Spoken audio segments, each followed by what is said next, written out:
नमस्कार दोस्तों, स्वागत है आपका आपके YouTube चैनल सुपर टीच में। दोस्तों, इस वीडियो में आज हम एक नई वैकेंसी के बारे में बात करेंगे। ये जो वैकेंसी है 21 पदों के लिए जारी की गई है। पद का जो नाम है आपका वो है रिसर्च एसोसिएट और कार्यक्रम समन्वयक।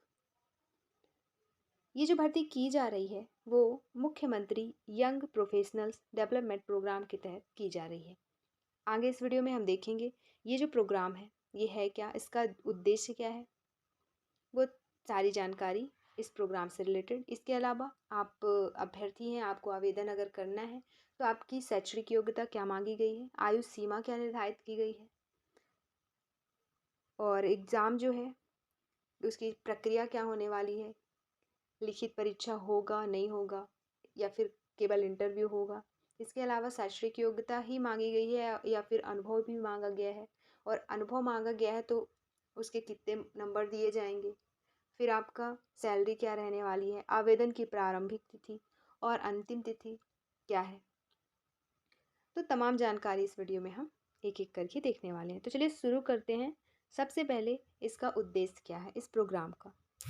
मुख्यमंत्री यंग प्रोफेशनल्स डेवलपमेंट प्रोग्राम जो है यह युवा स्नातकों या स्नातकोत्तरों और पेशेवरों के लिए सरकार के साथ काम करने का एक अवसर है। इस प्रोग्राम का उद्देश्य है अन्य राज्यों के फेलोशिप प्रोग्राम की तरह इच्छुक युवा पेशेवरों को विनियमन, स्वास्थ्य, शिक्षा, बुनियादी ढांचा, शहरी और ग्रामीण विकास तथा सामाजिक सुरक्षा से जुड़ी विभिन्न संस्थानों की एक विस्तृत श्रृंखला जो जिला एवं ग्राम स्तर तक समाहित है, उसके माध्यम से शासन और विकास प्रक्रियाओं की जटिलता की गहन समझ से संपन्न करना इसका उद्देश्य है। ये युवा पेशेवर कठोर संरचित अनुसंधान परियोजनाओं के माध्यम से कार्यक्रम, योजनाओं और कार्यान्वयन प्रक्रियाओं के डिजाइन में समस्याओं की पहचान करने में मदद करते हैं ताकि नीति और कार्यान्वयन स्तर पर आवश्यक सुधार किया जा सके। इसीलिए इनकी भर्ती की जा रही है। इस प्रोग्राम में आगे बताया है यह युवा टीम सरकारी गतिविधि के उन क्षेत्रों एवं परियोजनाओं पर काम करती है जिनका नागरिकों पर अधिकतम प्रभाव पड़ता है। इस टीम को उनके कार्य में 6 कार्यक्रम समन्वयक द्वारा मार्गदर्शन किया जाएगा जो भोपाल में पदस्थ होंगे, अर्थात आपको जॉब जो मिलेगी वो मिलेगी भोपाल में, आपको भोपाल में जॉब करना है, और नीति निर्माण स्तर पर सरकारी विभागों के साथ मिलकर काम करेंगे। ऐसी परियोजनाएं शासन के विभिन्न मुद्दों पर कार्य करेंगे जिनमें जवाबदेही, कानून के शासन को लागू करना, सार्वजनिक सेवा वितरण की गुणवत्ता और प्रभावशीलता में सुधार, भ्रष्टाचार पर नियंत्रण आदि शामिल होंगे। आगे बताया है विशिष्ट परियोजनाओं में शिक्षा की गुणवत्ता में सुधार, बाल पोषण में सुधार, स्वास्थ्य सेवाओं की गुणवत्ता में सुधार, गरीबी का उन्मूलन, आजीविका के अवसर पैदा करना, सरकारी कार्यालयों की सेवा गुणवत्ता में सुधार आदि शामिल हो सकते हैं। जबकि नियुक्त किए गए युवा पेशेवर फील्ड स्तर पर काम करेंगे। विशिष्ट नीतियों की जांच करने तथा शासकीय योजना कार्य का मूल्यांकन करने के लिए डिज़ाइन की गई निश्चित संरचित परियोजनाओं पर साक्ष्य एकत्र करना, उन्हें सरकारी तंत्र के कामकाज को नवोन्मेषी ढंग से देखने और कार्यपत्रों के माध्यम से मुद्दों को उठाने की भी आवश्यकता होगी जिन्हें संस्थान द्वारा प्रकाशित किया जा सकेगा। इस तरह के शोध पत्रों के आगे शोध और नीतिगत कार्य को बढ़ावा मिल सकता है। अब आगे यहाँ पे शॉर्ट में शैक्षणिक योग्यता बताई गई है, फिर डिटेल में हम आगे देखने वाले हैं। तो बताया गया है कि प्रोग्राम के लिए पात्र होने के लिए संभावित उम्मीदवार के पास किसी प्रतिष्ठित संस्थान से शैक्षणिक योग्यता जो है स्नातक और स्नातकोत्तर में 60% तथा उससे अधिक का अच्छा शैक्षणिक रिकॉर्ड होना चाहिए। आपको मतलब क्वालिफाई जो है न्यूनतम 60% होना ही चाहिए। फिर उम्मीदवार के पास रचनात्मक, नवोन्मेषी और लीक से हटकर सोच होनी चाहिए। उन्नत विश्लेषणात्मक और समस्या निवारण कौशल का प्रदर्शन करना चाहिए। विविध हितधारकों के साथ जुड़ने में सक्षम हो तथा टीम के साथ कार्य करने की योग्यता रखता हो। कार्यकाल अवधि में चयनित उम्मीदवारों को व्यापक यात्राएं भी करनी पड़ेगी। यह कार्यक्रम राज्य के लिए भावी नीति विशेषज्ञ विकसित करने के लिए बनाई गई है। यह रोजगार उन्मुख नहीं है। कार्य अवधि 2/1/2025 तक रहेगी। चूँकि ये संविदा जॉब है, आपकी ये जॉब 1 साल के लिए रहेगी। 1 साल के लिए आपको रखा जाएगा। इसके अलावा अगर आगे देखते हैं विज्ञापन में ये भी है कि नहीं है, क्योंकि कुछ संविदा जॉब में क्या होता है कि आपको 62 ईयर तक ये संविदा ही रहता है। आपको पर ईयर एग्रीमेंट के थ्रू एक एक साल आपकी जॉब बढ़ाई जाती है और आप तब तक ये जॉब करते रहते हैं जब तक आप 62 ईयर के नहीं हो जाते। अब हम देखने वाले हैं पद का नाम, पद की संख्या। पद का जो नाम है, एक है रिसर्च एसोसिएट, दूसरा कार्यक्रम समन्वयक। तो रिसर्च एसोसिएट में जो पदों की संख्या जारी की गई है वो है कुल 15 और कार्यक्रम समन्वयक के लिए 6। और ये जो कार्यक्रम समन्वयक जो के पद के लिए जो आवेदन करेंगे, आपको भोपाल स्थित सुशासन संस्था में वर्क करना होगा। फिर कार्यक्रम समन्वयक और रिसर्च एसोसिएट की भर्ती के समान नियम और शर्तें जो हम यहाँ एक एक करके देखेंगे। तो पहली शर्त है, आवेदन केवल MPSEDC जो कि यहाँ पे वेबसाइट दी गई है के माध्यम से किए जाएंगे। MPSEDC की वेबसाइट का लिंक है www.alggpa.mp.gov.in और यहाँ पे बताया गया है कि जो उम्मीदवार हैं केवल एक पद के लिए ही आवेदन कर सकते हैं। 2 पद दी गई हैं, एक कार्यक्रम समन्वयक, दूसरा रिसर्च एसोसिएट का। तो आप एक ही पद के लिए आवेदन कर सकते हैं, या तो रिसर्च एसोसिएट या फिर कार्यक्रम समन्वयक। वही चीज़ यहाँ पे बताई गई है। दूसरा पॉइंट है, आवेदक द्वारा निम्नलिखित दस्तावेजों की स्कैन की गई प्रति अपलोड की जानी चाहिए। जैसे दस्तावेज हैं आपके, पहले फोटो एवं हस्ताक्षर, दूसरा हाई स्कूल परीक्षा की अंकसूची जन्मतिथि के लिए, तीसरा हायर सेकेंडरी स्कूल परीक्षा की अंकसूची, चौथा स्नातक अंकसूची, पांचवा स्नातकोत्तर अंकसूची और छठवां अनुभव प्रमाण पत्र। आगे हम देखेंगे पात्रता मानदंड। एक उम्मीदवार केवल एक स्थान के लिए ही आवेदन कर सकता है। ये तीसरा पॉइंट था जो कि हम पहले भी देख चुके। अब रिसर्च एसोसिएट के लिए उम्र सीमा क्या निर्धारित की गई है और कार्यक्रम समन्वयक के लिए उम्र सीमा क्या निर्धारित की गई है वो हम देखेंगे। तो रिसर्च एसोसिएट की जो उम्र सीमा है वो है न्यूनतम 21 वर्ष और अधिकतम 32 वर्ष दिया है। भर्ती विज्ञापन के प्रकाशन की तिथि के अनुसार न्यूनतम आयु सीमा 21 वर्ष, अधिकतम आयु सीमा 32 वर्ष रखी गई है। और कार्यक्रम समन्वयक के लिए जो आयु सीमा है वो है न्यूनतम 25 वर्ष, अधिकतम 40 वर्ष। अब हम देखने वाले हैं इनकी शैक्षणिक योग्यता। शैक्षणिक योग्यता क्या क्या मांगी गई है। तो रिसर्च एसोसिएट की जो शैक्षणिक योग्यता निर्धारित की गई है वो है इंजीनियरिंग या विधि में डिग्री के साथ 60% और उससे अधिक के अच्छे एकेडमिक रिकॉर्ड, या फिर आप प्रबंधन में 60% या उससे अधिक के अच्छे अकादमिक रिकॉर्ड के साथ स्नातकोत्तर डिग्री MBA PGDM हो, या फिर प्रबंधन में आपके पास 60% मिनिमम से उत्तीर्ण हो, तो या आपके पास कला या वाणिज्य या विज्ञान अथवा अन्य किसी भी विषय में 60% तथा उससे अधिक के अच्छे एकेडमिक रिकॉर्ड के साथ मान्यता प्राप्त स्नातकोत्तर डिग्री हो तो भी आप फॉर्म अप्लाई कर सकते हैं। किसमें? रिसर्च एसोसिएट में। आगे चीज़ें बताई गई है, बोला गया है प्लानिंग एवं ICT एप्लीकेशंस का उपयोग करने की क्षमता आप में होनी चाहिए, आपको नॉलेज होना चाहिए, क्योंकि इस काम के दौरान आपको इन पे वर्क करना होगा। अब हम देखेंगे कार्यक्रम समन्वयक की शैक्षणिक योग्यता। अभी हमने देखा रिसर्च एसोसिएट की आवश्यक शैक्षणिक योग्यता, अब कार्यक्रम समन्वयक की देखेंगे। इसके बाद वांछनीय योग्यता वो भी देखने वाले हैं। तो कार्यक्रम समन्वयक की जो आवश्यक शैक्षणिक योग्यता है वो है इंजीनियरिंग या विधि में डिग्री के साथ 60% और उससे अधिक के अच्छे एकेडमिक रिकॉर्ड। या तो आपके पास इंजीनियरिंग हो या फिर विधि में डिग्री हो, वो भी न्यूनतम 60% अंक से उत्तीर्ण हो। फिर तो प्रबंधन में मिनिमम 60% अंक से उत्तीर्ण, या फिर उसी से रिलेटेड और डिग्री हो आपके पास तो चल मान्य होगा। फिर कला, वाणिज्य, विज्ञान या अन्य किसी भी विषय में 60% से आप उत्तीर्ण हो, या फिर उससे अधिक के अच्छे अकादमिक रिकॉर्ड के साथ मान्यता प्राप्त स्नातकोत्तर डिग्री हो, तो भी आप फॉर्म अप्लाई कर सकते हैं। फिर आगे इसमें बताया है, अपेक्षित कार्य से संबंधित क्षेत्र में नीतियों, कार्यक्रमों, योजनाओं के विश्लेषणात्मक अध्ययन में सरकारी, अर्ध सरकारी, एनजीओ, निजी क्षेत्र में न्यूनतम 6 वर्षों का अनुसंधान क्षेत्रीय अनुभव, कंपनी का अंतिम सकल वेतन लागत 50,000 प्रति माह रुपए से कम नहीं होना चाहिए। यहाँ पे बताया गया कि आपके पास जो अनुभव होना चाहिए वो होना चाहिए न्यूनतम 6 वर्षों का।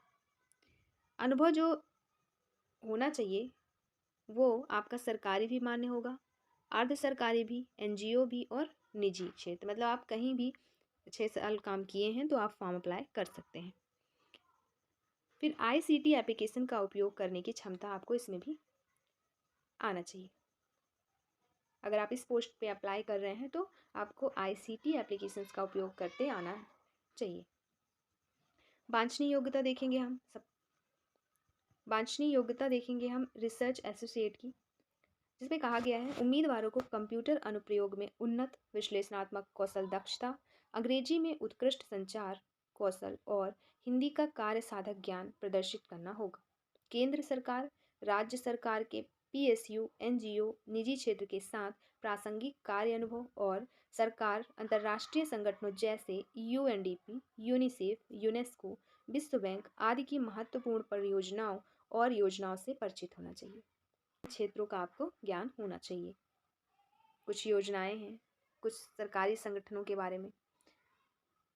इसके अलावा कंप्यूटर से रिलेटेड दक्षता होनी चाहिए, अंग्रेजी हिंदी कौशल होना चाहिए, वही चीज़। इसके अलावा उसमें कार्यक्रम समन्वयक में भी वांछनीय योग्यता जो मांगी गई है वो है उम्मीदवारों को उन्नत विश्लेषणात्मक कौशल, कंप्यूटर अनुप्रयोग में दक्षता, उत्कृष्ट संचार कौशल, अंग्रेजी में प्रवीणता के साथ हिंदी का कामकाजी ज्ञान होना चाहिए तथा साथ ही केंद्रीय या राज्य सरकार अंतर्राष्ट्रीय संगठनों जैसे यूएनडीपी, यूनिसेफ, यूनेस्को, विश्व बैंक आदि की महत्वपूर्ण परियोजनाओं और योजनाओं से परिचित होना चाहिए। यहाँ पे भी आपका वही वांछनीय योग्यता मांगी गई है कि आपको कंप्यूटर का ज्ञान होना चाहिए, अंग्रेजी हिंदी कौशल का अच्छा ज्ञान होना चाहिए, मतलब इंग्लिश भी आती हो, हिंदी भी आपको आती हो। फिर योजनाएं जैसे इसमें बताई गई है, कुछ संगठन बताए गए हैं, इनके बारे में आपको नॉलेज होना चाहिए। आगे एक पॉइंट है, यदि उम्मीदवार के पास इंजीनियरिंग या विधि में उच्च डिग्री है तो उच्चतम डिग्री के प्रतिशत को मान्य किया जाएगा। आयु सीमा हम देख चुके हैं, जैसे रिसर्च एसोसिएट के लिए 21 वर्ष न्यूनतम और 32 वर्ष अधिकतम। फिर कार्यक्रम समन्वयक के लिए 25 वर्ष न्यूनतम और 40 वर्ष अधिकतम मांगा गया है। अब हम देखेंगे वेतन के बारे में, वेतन कितनी कितनी रहने वाली है। तो आपका जो वेतन है रिसर्च एसोसिएट के लिए, इसमें 40,000 रुपये पर मंथ दिया जाएगा। फिर कार्यक्रम समन्वयक का जो वेतन रहने वाला है वो है 60,000 रुपये पर मंथ। इसके अतिरिक्त संस्थान के आदेशानुसार अन्य भत्ते के लिए भी आप पात्र होंगे। फिर जिले, राज्य से बाहर आधिकारिक उद्देश्यों के लिए दौरे को कार्यक्रम के तहत संस्थान के टीएडीए नियमों के अनुसार पृथक से किया जाएगा। अगला पॉइंट है, कार्यकाल अवधि के दौरान नियुक्ति अवधि पूरी होने से पहले भी कर्तव्यों से त्यागपत्र दिया जा सकता है, जिसके लिए संबंधित व्यक्ति को 1 माह का नोटिस या 1 माह का वेतन जमा करना अनिवार्य होगा। यहाँ पे बताया है कि आपकी नियुक्ति 1 साल के लिए की जा रही है, अगर आप उससे पहले भी त्यागपत्र दे देते हैं तो आपको 1 माह का वेतन जमा करना होगा। इसके अलावा कार्य संतुष्ट न पाए जाने की स्थिति में संस्थान को बिना किसी नोटिस अवधि के नियुक्ति समाप्त करने का अधिकार रहेगा, जिसमें कोई भी मानदेय नहीं दिया जाएगा। अगर अगर आपका काम संस्था को अच्छी नहीं लगी है तो वो जब चाहे आपको निकाल सकता है, उसके लिए आपको अलग से नोटिस देने की भी आवश्यकता नहीं होगी। आगे दिया है, यदि रिसर्च एसोसिएट या कार्यक्रम समन्वयक नियुक्ति अवधि के दौरान कोई कदाचार या आपराधिक गतिविधि करता है या जानबूझकर अपने कर्तव्यों की उपेक्षा करता है, तो उसकी नियुक्ति संस्थान के सक्षम प्राधिकारी द्वारा 1 महीने का नोटिस दिए बिना या 1 महीने का भुगतान किए बिना समाप्त की जा सकती है। 5वां पॉइंट है, रिसर्च एसोसिएट या कार्यक्रम समन्वयक को राज्य शासन के शासकीय अवकाशों की पात्रता होगी। इसके अतिरिक्त चयनित उम्मीदवारों को वर्ष में 13 आकस्मिक अवकाश एवं 3 दिन की ऐच्छिक अवकाश की पात्रता होगी। इसके अतिरिक्त अन्य किसी अवकाश की पात्रता नहीं होगी। तो यहाँ पे आपको छुट्टी से रिलेटेड चीज़ें बता दी गई हैं। अब हम देखेंगे चयन प्रक्रिया। आपकी जो चयन प्रक्रिया है वो होगी MPSCDC के माध्यम से ऑनलाइन आवेदन के थ्रू। जिस दिन MPSCDC के द्वारा लिंक खोला जाएगा उस दिन से 15 दिनों की अवधि के लिए आवेदन पत्र लाइव रहेगा। विस्तृत विज्ञापन 15 मार्च 2024 से उपलब्ध है। दूसरा, दिए गए मानदंडों के आधार पर एक मेरिट सूची तैयार की जाएगी। फिर अभ्यर्थियों को 1:5 के अनुपात में शॉर्ट लिस्ट किया जाएगा, जिन्हें भोपाल में लिखित परीक्षा और साक्षात्कार के लिए बुलाया जाएगा। यदि परीक्षा के अंक समान हैं तो आयु में वरिष्ठ उम्मीदवार को प्राथमिकता दी जाएगी। अब नेक्स्ट पॉइंट है अंतिम चयन आपका संयुक्त अंक, मतलब लिखित के भी अंक और साक्षात्कार के भी अंक को मिला के किया जाएगा। लिखित परीक्षा 60 अंक का होगा और साक्षात्कार 40 अंक का होगा। कुल मिला के 100 अंक का आपका ये चयन प्रक्रिया होने वाला है। नेक्स्ट पॉइंट है प्रतीक्षा सूची परिणाम की घोषणा तिथि से 2 जनवरी 2025 तक वैध रहेगी। प्रतीक्षा सूची संस्थान की आवश्यकता के अनुसार तैयार की जाएगी। हालांकि नियत तिथि से पहले भी विशिष्ट आदेश जारी करके प्रतीक्षा सूची के संचालन के लिए भर्ती प्रक्रिया को बंद किया जा सकता है। प्रक्रिया बंद होने का या प्रक्रिया बंद करने का विशिष्ट आदेश जारी होने के बाद किसी भी अभ्यर्थी के दावे पर विचार नहीं किया जाएगा। अधिकतम आयु की सीमा की गणना के लिए कट ऑफ तिथि जहां भी लागू हो इस भर्ती विज्ञापन के प्रकाशन की तिथि होगी। पोर्टल शुल्क जो है या फिर फीस आपको कितना पे करना है वो हम देखेंगे। तो आपको आवेदन फॉर्म भरते समय 500 रुपये 18% GST के साथ ऑनलाइन भुगतान करना होगा। अब हम देखेंगे शैक्षणिक योग्यता जो है और फिर अनुभव जो मांगा गया है उससे आपको कितने कितने अंक किस बेस पे दिए जाएंगे। जैसे अनुभव का हमें देखना है कि अगर 3 साल का अनुभव है तो उसमें कितने अंक, 3 से ज़्यादा है तो उसमें कितने अंक, आपका परसेंटेज या डिग्री जितनी है उसमें डिग्रियों के कितने अंक दिए जाएंगे, वो सारी चीज़ें। जैसे शैक्षणिक योग्यता के जो नंबर आपको मिलेंगे वो मिलेंगे 10 अंक, अधिकतम 10 अंक जो भी शैक्षणिक योग्यता मांगी गई है।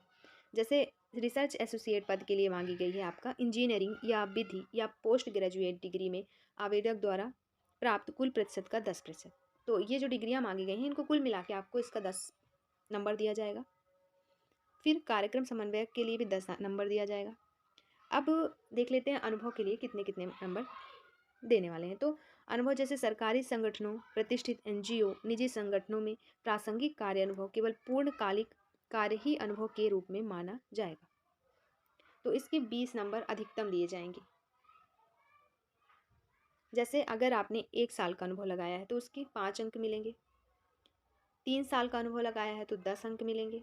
3 से 5 साल का अनुभव लगाया है तो 15 अंक मिलेंगे और 5 से अधिक का अनुभव है तो 20 अंक मिलेंगे।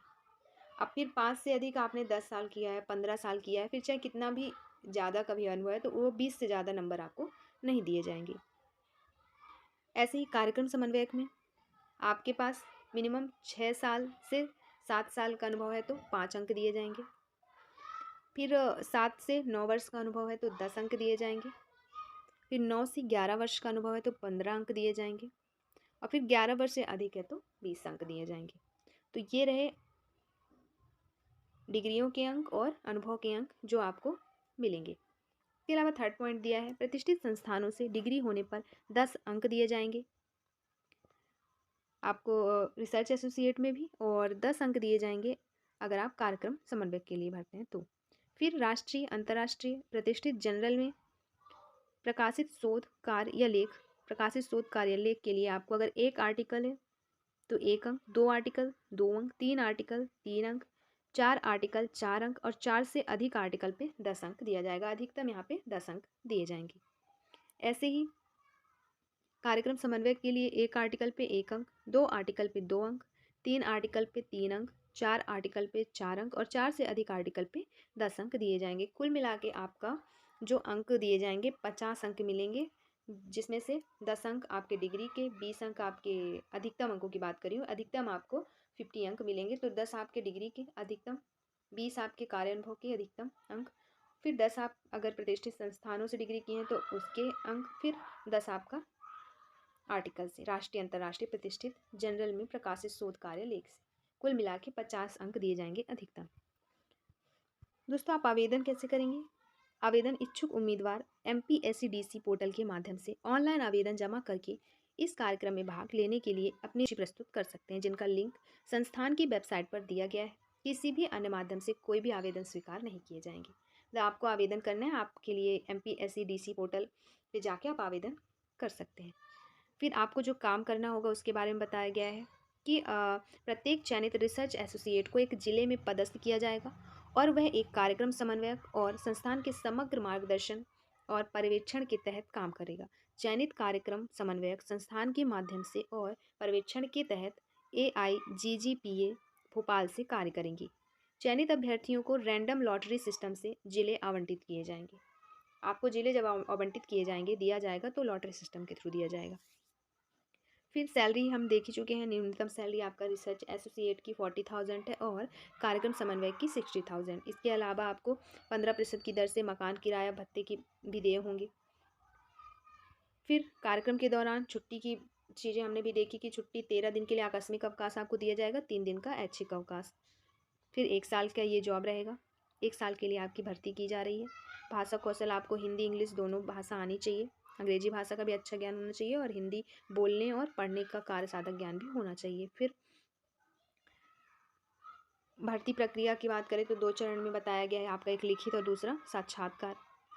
फिर प्रारंभिक जांच होगा भर्ती प्रक्रिया में, जैसे शॉर्ट लिस्टिंग का पहला दौर होगा 1:5 के अनुपात में, फिर शॉर्ट लिस्टेड किए जाएंगे। इसके अलावा दूसरा आपका व्यक्तिगत साक्षात्कार, शॉर्ट लिस्ट किए गए उम्मीदवारों को विशेषज्ञों के एक पैनल के साथ लिखित परीक्षा और साक्षात्कार के लिए बुलाया जाएगा। उम्मीदवार का साक्षात्कार भोपाल मध्य प्रदेश में व्यक्तिगत रूप से किया जाएगा। तो ये जांच प्रक्रिया है आपका, इसमें लिखित परीक्षा भी होगी और इंटरव्यू भी होगा, और वो भी आपका पैनल के सामने, विशेषज्ञों के एक पैनल के सामने होगा। तो प्रारंभिक जाँच होगी सबसे पहले, फिर व्यक्तिगत साक्षात्कार। बस यही 2 प्रक्रिया आपके चयन की। फिर आवेदन की प्रारंभिक तिथि आपका 15 मार्च 2024 और आवेदन की अंतिम तिथि जो है वो है 31 मार्च 2024। प्रारंभिक तिथि 15 मार्च 2024, अंतिम तिथि 31 मार्च 2024। जो भी उम्मीदवार योग्यता रखते हैं वो आवेदन कर सकते हैं। फिर आवेदन आप एक ही उसमें कर सकते हैं, मतलब एक पद के लिए ही कर सकते हैं, या तो रिसर्च एसोसिएट या आपका कार्यक्रम समन्वयक। इससे पहले शुरू में ही बता दिया गया है कि इस जॉब में आपको बड़े पैमाने पर यात्रा करने की आवश्यकता होगी। तो इसके तहत जब आप यात्रा करेंगे तो उससे रिलेटेड आपकी जो होगा वो आपको दिए जाएंगे अलग से। फिर रूल बुक्स हमने देख लिया पूरा। इससे रिलेटेड और कोई डाउट हो तो आप बता सकते हैं, और ऐसी ही वैकेंसी से रिलेटेड तमाम नई इन्फॉर्मेशन हमारे इस यूट्यूब चैनल सुपर टीच के द्वारा दी जाती है। वीडियो अच्छी लगी हो तो आप लाइक शेयर सब्सक्राइब जरूर करें। ऐसे ही नई जानकारी के लिए हमारे यूट्यूब चैनल सुपर टीच को देखते रहें। वीडियो देखने के लिए आपका बहुत बहुत शुक्रिया। तो अगर आपको PDF चाहिए तो डिस्क्रिप्शन में दिए गए टेलीग्राम चैनल को आप ज्वाइन कर लें, वहाँ से PDF डाउनलोड कर सकते हैं, या फिर आप दी गई वेबसाइट से आप डायरेक्ट PDF डाउनलोड कर